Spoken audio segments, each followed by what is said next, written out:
이번 책은 이란의 시간은 다르게 흐른다. 상사원도 알고 싶은 이란의 속사정. 지은이는 유달승입니다. 저는 이란 하면요, 페르시아 이렇게 연결되어 오는데요. 이란을 페르시아라고 부르는 것은요, 브리튼을 잉글랜드라고 부르는 것과 같다고 하네요. 지리의 힘 2권과 그 다음에 이란의 시간은 다르게 흐른다. 이 두 권의 책을 함께 보면요.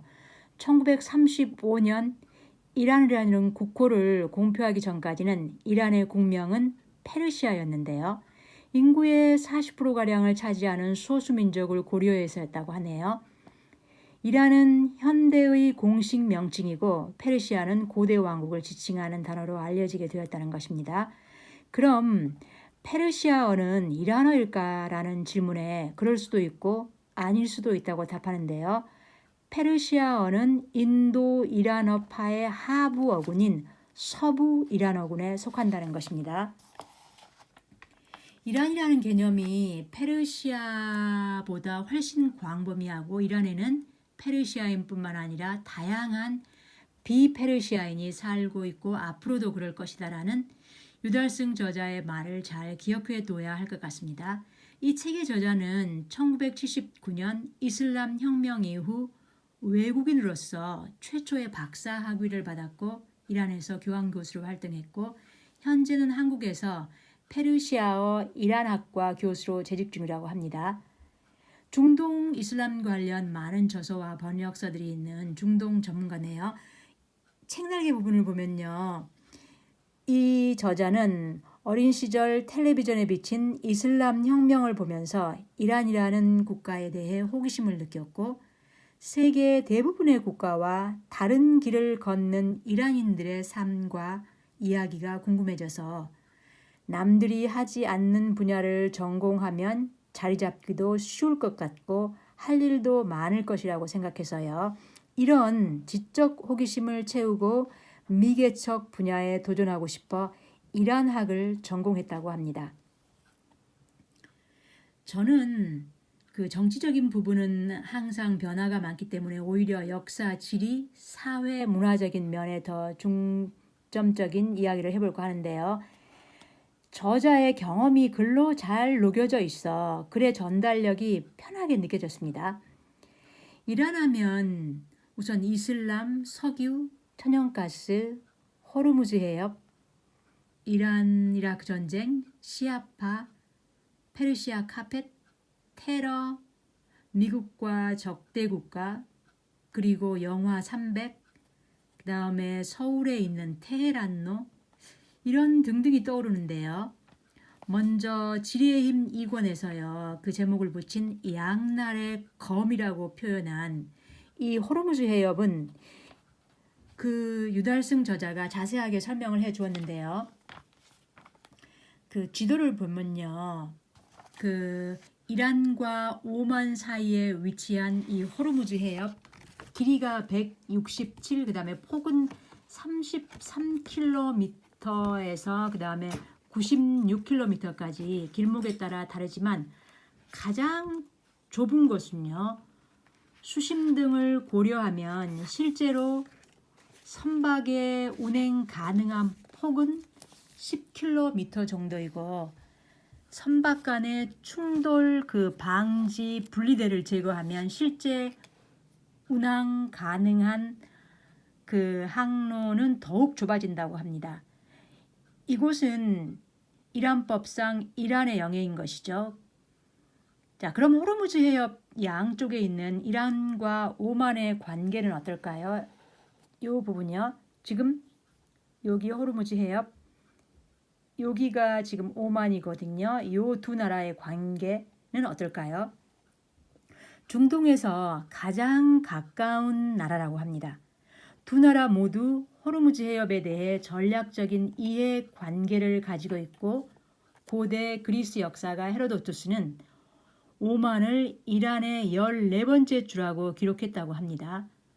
오만은 그 북부와 남부로 분리되어 있는데 그 무산담 반도의 그 주민 절반은 이란계로 알려져 있습니다. 이란과 오만은 이 호르무즈 해협에 많은 유전과 가스전을 일부 공유하고 공동 개발 계약을 체결했다고 합니다. 호르무즈 해협은 세계 5대 전략 지점 중 하나로 미국은 이곳을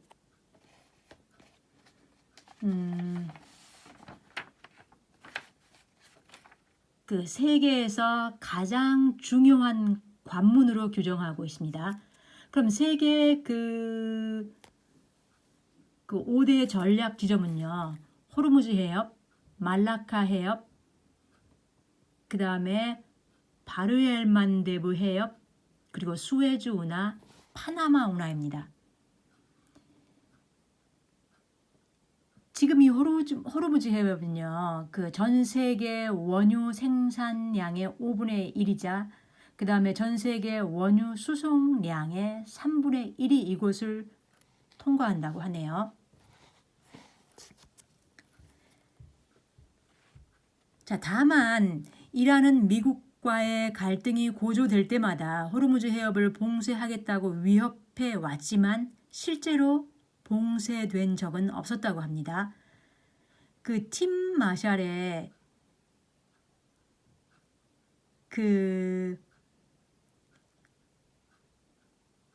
팀 마샬이 그 지뢰힘 이권에서요. 그 이란에게 이곳은 양날의 검이라고 할 수 있고 우선 대양으로 쉽게 진출하기가 어렵다는 그 하나의 이유 때문에 이란은 해양의 패권을 쥐어본 적이 없지만 동시에 해협의 패권을 이 해협에 그러니까 좁은 이 폭이요.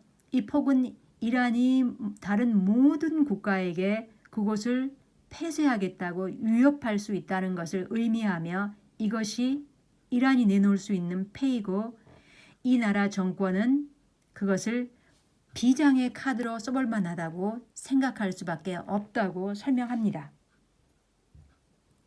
이 부분입니다. 자, 어쨌든 미국과 이란의 갈등이 해소되지 않는다면 이 호르무즈 해협 위기로는 끊임없이 대두될 것 같습니다. 자, 그럼 두 번째로요. 도대체 왜 미국과 이란은 이렇게 살벌한 관계가 되었을까요? 이란은 한때요. 그 중동의 헌병 역할을 했고요. 그 다음에 페르시아만의 경찰이라고 불릴 만큼 중동에서 미국의 그 최대 동맹국이었다고 합니다. 그런데 그 1979년 이슬람 혁명을 계기로 180도 달라졌다고 합니다. 자, 서구에서는요, 이 이란 혁명을요, 카세트 테이프 혁명이라고 불렀는데요. 그때 그 해외 망명 중이었던 호메이니가 자신의 음성을 카세트 테이프에 녹음해 이란 혁명을 이끌었던 것이라고 합니다. 이란 혁명은 외세의 개입에 맞서면서 무능하고 부패한 팔레비 왕정 체제, 이 팔레비 왕정 체제를 반대하던 이란인들의 반봉건 투쟁이었다고 합니다. 이슬람의 가치와 규범을 강조하면서 종교를 전면에 내세웠다고 합니다. 종교는 이란과 이란 문화를 이해하는 가장 중요한 요인인 것 같습니다. 이 중동의 대표적인 친미 국가였던 이란에서 1979년 이란 혁명이 일어나고 테헤란 주재 미국 대사관에서 인질 사건이 벌어지면서 미국과 이란은 외교 관계를 단절합니다. 자, 그 부분을 한번 보겠습니다.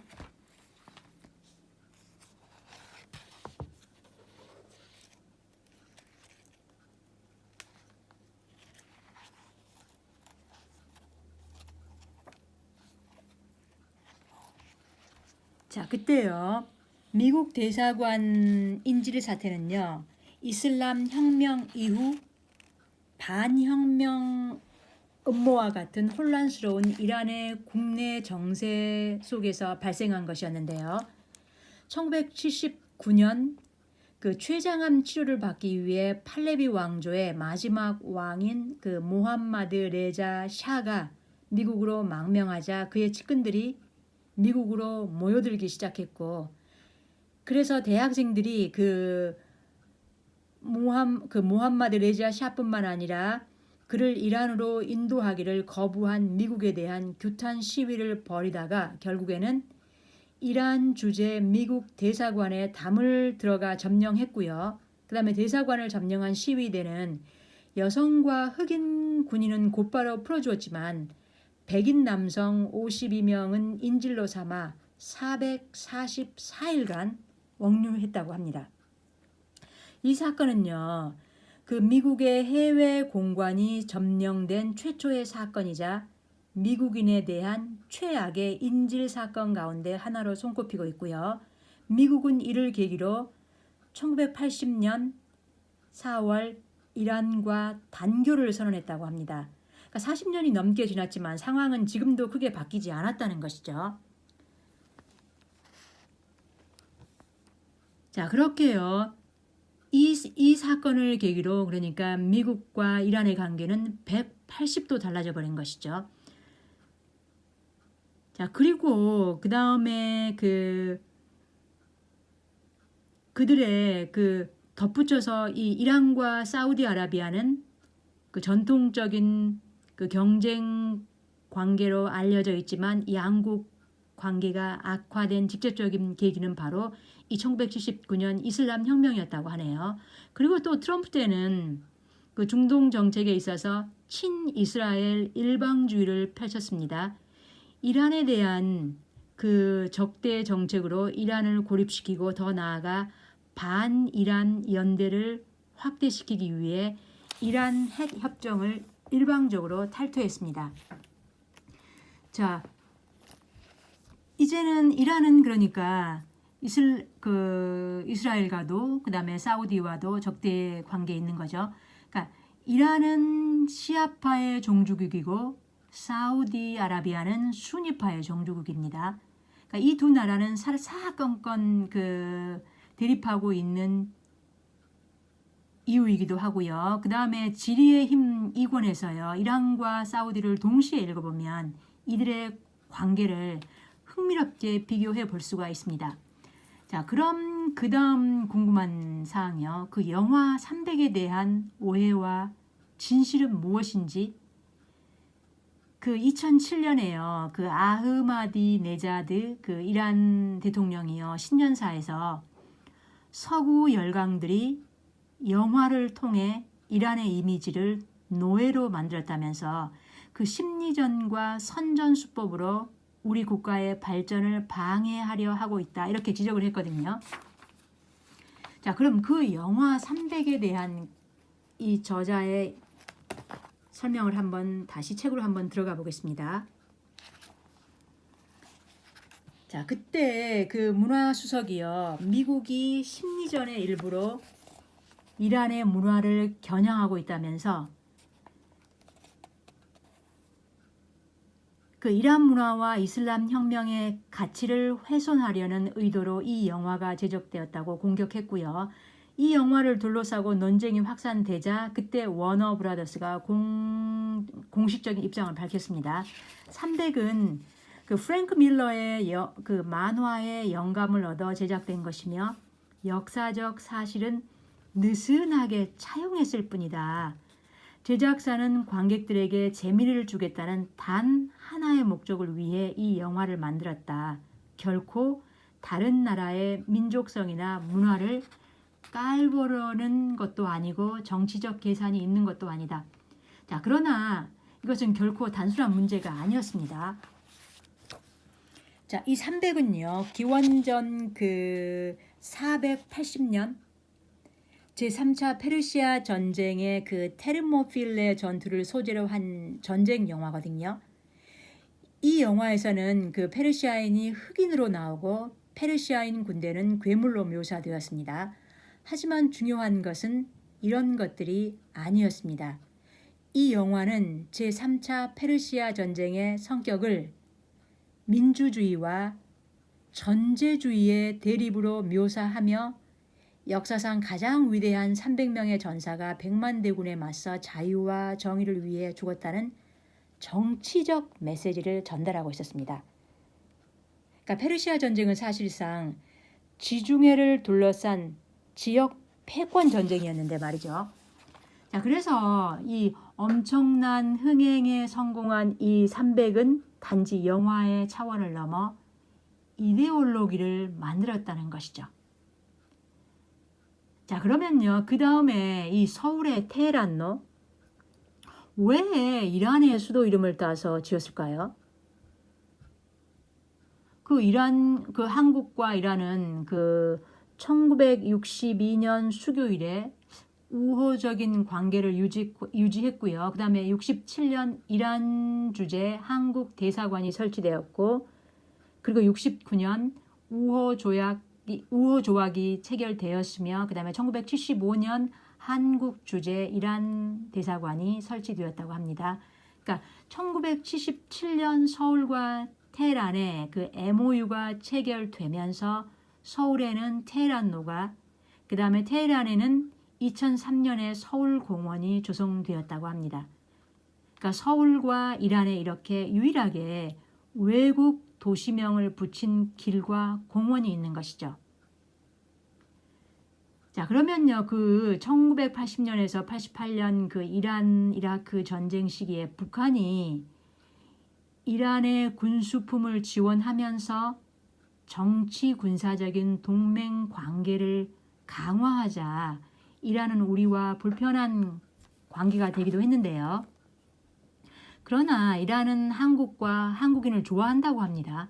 2017년 기준 그 한국 가전제품의 이란 시장 점유율은요 60% 이상이었고요. 한때 그 2017년 기준으로 완성차 시장 점유율이 1위였다고 하네요. 지금은 어떨지 궁금합니다. 이란은요 한류 열풍의 진원지라서 그 대장금의 나라, 주몽의 나라로도 알려져서 그 2007년과 2009년 그 대장금과 주몽의 그 시청률이 각각 86%와 60%를 기록하면서 이 한류 열풍의 기폭제 역할을 했고요. 그때 LG는 그 주몽의 주인공 송일국을 광고 모델로 선정해서 한류 마케팅을 펼쳤다고 합니다. 그 중동은 그 1970년대와 80년대 그 제1의 중동 붐이 일면서 그때 오일 달러를 벌어오는 그 국내 건설사들의 주무대가 되기도 했는데요. 이란은요. 인구수는 그 8,980만이 조금 넘습니다. 그 풍부한 광물 자원과 그 다음에 내수 시장을 갖춘 곳이고 또 석유 매장량은 세계 4위, 천연가스 매장량은 세계 2위, 자원, 인구, 지리의 삼박자를 갖춘 셈입니다.